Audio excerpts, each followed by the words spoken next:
The member for Dartmouth South. Thank you, Mr. Speaker. And again, I'll echo many of the same points. I think the issue of consumer confidence can't be overstated. So when the changes, when the general rate application was filed by Nova Scotia Power, which then presumably led to these changes in the Act, it's not an exaggeration to say that, you know, the industry feared total destruction overnight.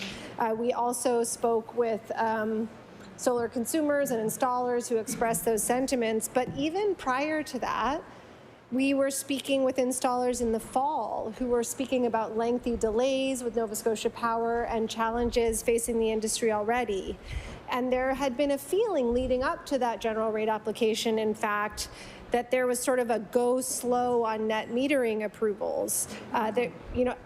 Prior to that general rate application, there were delays sometimes of 6, 8, 10 weeks in getting an approval for installation, whole seasons of work delayed. And in fact, I asked the minister about this in the fall sitting, and the minister's response was that conversations with Nova Scotia Power were ongoing.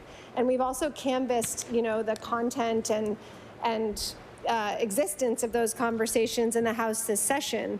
We obtained a FOIPOP that showed that that was the case and that Nova Scotia Power was in fact regularly updating the minister and the government about improving the process for solar interconnection, and those were air quotes for Hansard.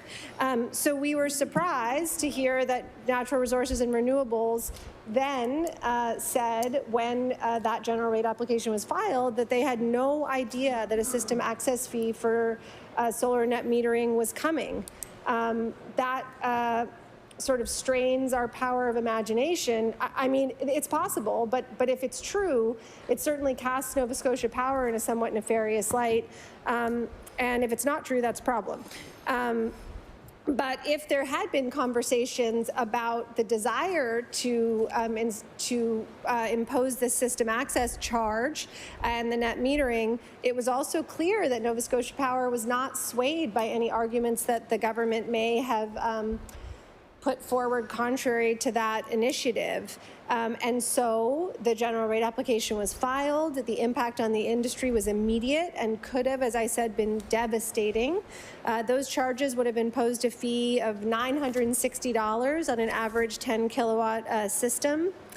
And, you know, there was an immediate chilling effect. And that effect was not entirely resolved, I would say, by the introduction of this bill, because many who were about to install either paused or canceled. And, you know, many are waiting, in fact, until that general rate application comes forward. Now, once this bill passes the House, which I assume that it will, that will certainly go a very long way to restoring consumer confidence. But, you know, the timing is problematic. And if there was a desire to take action on this, I would suggest that it should have been taken earlier. And you know, I think it's worth noting how many people actually spoke up. It was wonderful to see the mobilization of people who are committed to a transition to renewable energy, and we know that Nova Scotians are.